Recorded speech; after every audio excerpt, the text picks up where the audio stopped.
बड़े ही बड़े प्रतापी राजा इस धरातल पर हुए हैं। महाराज नहुष का चरित्र बड़ा ही उज्जवल पवित्र था।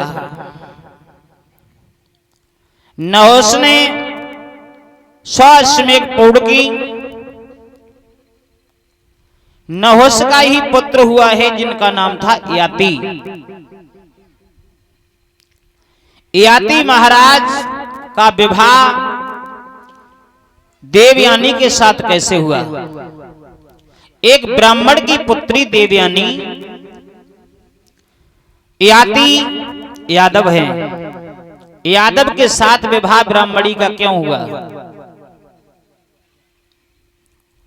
मेरे प्रेमी भक्तों, महाराज याति बड़े ही सुंदर हैं। ब्रह्मा जी की एक पुत्री थी जिसका नाम था इल्हा। इल्हा ने एक नगर बसाया है जिसे आज हम इलाहाबाद के नाम से जानते हैं, जिसे प्रयागराज कहते हैं।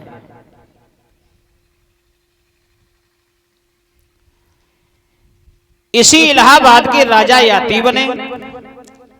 याति बड़े ही प्रतापी राजा हैं, जय जयकार हो रही है। इतनी प्रतापी राजा हुए हैं।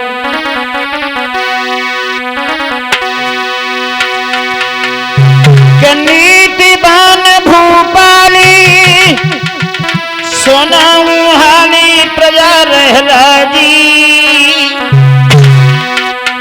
यज्ञ भगीरथ की धूजा रे स्वर्ग में गई है छुई।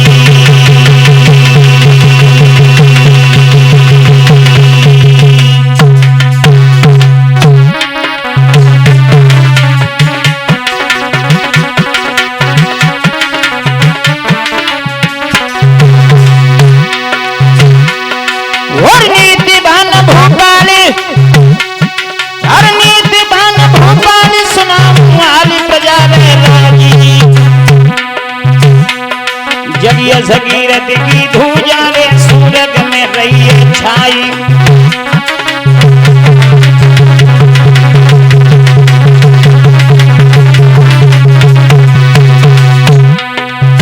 ऐसे प्रतापी राजा हुए। हर देत सभी को दान, बड़ो सम्मानित जनक बाप। राजा की करें बड़ाई शपथ बना।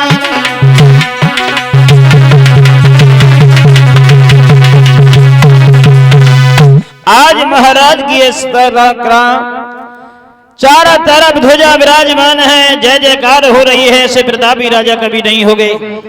याति बड़े ही सुंदर हैं, रूपवान हैं। इधर शुक्राचार्य जी की एक पुत्री है जिसका नाम है देवयानी।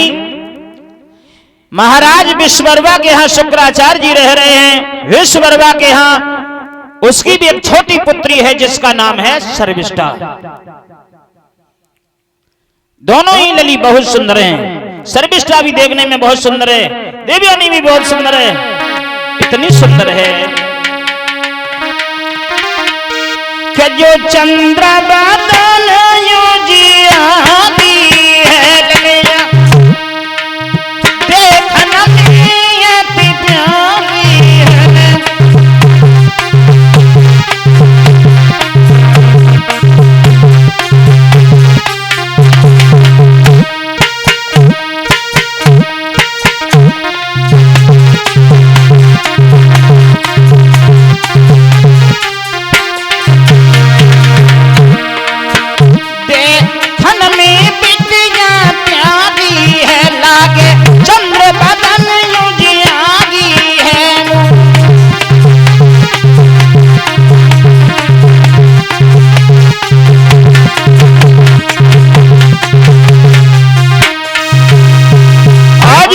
पुत्री बड़ी ही सुंदर हैं, देखने में बहुत चमक रहते हैं। दोनों बालिकाएं धीरे धीरे बड़ी हो रही हैं। विश्ववर्मा के यहाँ महाराज शुक्राचार्य जी रह रहे हैं। शुक्राचार्य जी का शिष्य है, शिष्य की पुत्री शर्मिष्ठा देवयानी से भी ज्यादा अच्छी है। जब दोनों इधर बालिकाएं बड़ी होती, एक दिन महाराज याति ने विचार किया इलाहाबाद से कि चलो आज जंगल में शिकार खेलाएं। आज शिकार खेलने के लिए घोड़ा निकाला और घोड़ा निकाल करके चले। के हुए घोड़ा पे सवार भूप ने तेग उठाई है।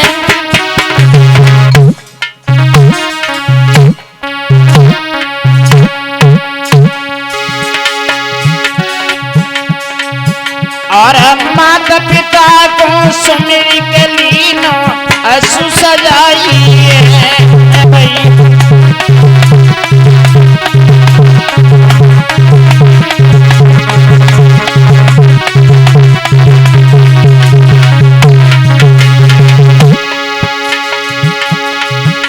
बैठी गो घोड़ा पे जाई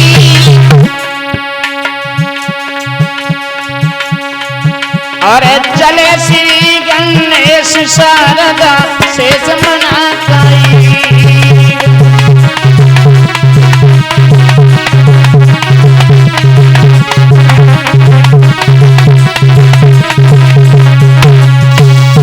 आज महाराज याति ने घोड़ा तैयार किया और घोड़े पे सवार होकर जंगल में शिकार खेलने के लिए चले हैं। हाथ में नंगी तलवार है। आज महाराज याति जंगल में शिकार खेलने के लिए जब चले, जेठ का महीना है, कड़ाकड़ धूप है, चलते जा रहे हैं पर काफी दूर निकल गए पर कहीं शिकार नजर नहीं आई। और जब शिकार नजर नहीं आई, प्यास के कारण याति का गला सूख रहा है। इधर शुक्राचार्य जी की पुत्री देवयानी बैठी हुई है। विश्ववर्मा की पुत्री सर्विष्ठा ने जवाब दिया, बहन देखो कितना सुंदर मौसम है और अर्थात पिताजी घर नहीं है और गुरु भी घर नहीं, चलो हम भी तुम कहीं घूम आए, जंगल में घूम आए। और जवाब दिया है कि चलो बहना सैर कराएगा जाई सरोवर में आया चले।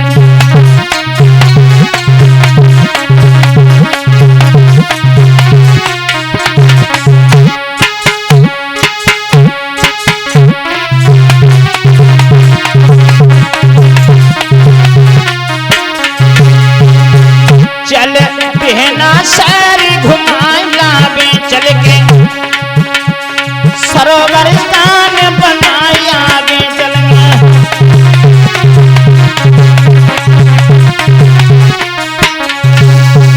आज मेरे प्रेमी भक्तों, आज मेरे प्रेमी भक्तों जैसे ये कहा है और कहते ही आज उसी समय दोनों बालकों ने हाथ में हाथ जोड़े हैं। सर्विष्ठा देवयानी ने और हाथ में हाथ जोड़ करके दोनों पुत्री चली हैं। उसी सरोवर के पास पहुंची जहां सुंदर जल भरा है। जार किया चलो इसी सरोवर में स्नान बना लें। सर्विष्ठा देवयानी ने दोनों ने वस्त्र उतार के रख दिए। निवस्त्र होके उस जल में स्नान करने लगी, कूद पड़ी हैं। और जब नहाने लगी, अचानक देव ऋषि नारद का आगमन हो गया।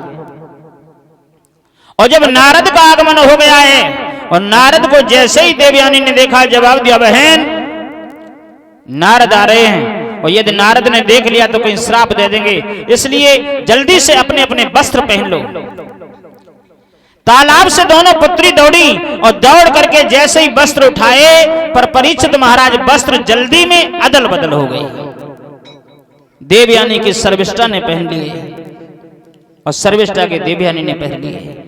जब वस्त्र अदल बदल हो गए हैं, वहां से देव ऋषि नारद तो चले गए और जैसे ही सर्विष्ठा उस राजा की पुत्री की नजर गुरु की पुत्री की तरफ पहुंची है तो जैसे ही अपने वस्त्र देखे हैं तो दांत ही पीस के जवाब दिया, और कमीनी तूने मेरे वस्त्र कैसे उठा लिए?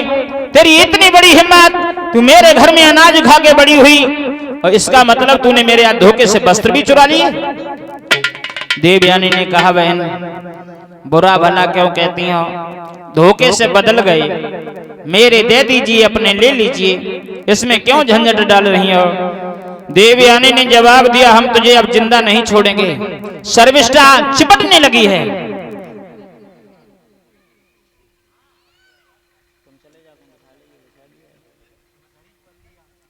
आज मेरे प्रेमी भक्त जैसे ही जवाब दिया, कि आज तुझे हम जिंदा नहीं छोड़ेंगे। देवयानी कहने लगी, बहन धोखे से अदल बदल हो गए हैं तो क्यों हमसे क्रोध कर रही हैं? और जवाब दिया, अब हम तुझे जिंदा नहीं छोड़ सकते हैं। दोनों लड़कियां बाज की तरह से लड़ने लगी, हाथों में हाथ फंसा दिए। कभी शर्मिष्ठा घसीट के ले जाती है, कभी देवयानी घसीट के ले जाती है। इतना झंझट हुआ कि पीछे कुआं बना हुआ था, उसी कुएं में जाकर के देवयानी को डाल दिया। जब देवयानी को कुएं में डाल दिया, शर्मिष्ठा चुपचाप वहां से दौड़ी, घर चली आई। किसी से ये नहीं कहा कि हम अपनी गुरु की पुत्री को कुएं में डाल आई। पूरी रात निकल गई। देवयानी कभी डूब जाती है, कभी ऊपर आती है। आज पूरी रात जब पड़ी रही, शुक्राचार्य जी भी परेशान है कि हमारी पुत्री मेरे पास नहीं आई।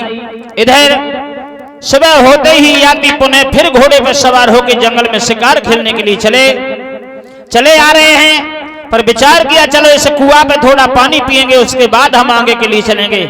आज घोड़ा वहीं खड़ा किया, हाथ में रस्सी उठाई है, कमंडल को लिया, जैसे कुएं में जल भरने के लिए डाला है। और कमंडल देख करके देवयानी झट से उस रस्सी को पकड़ लिया। जब देवयानी ने रस्सी को पकड़ लिया, यात्री रस्सी खींच रहे हैं, बड़ा जोर लगाया पर रस्सी खींचने से नहीं खींची।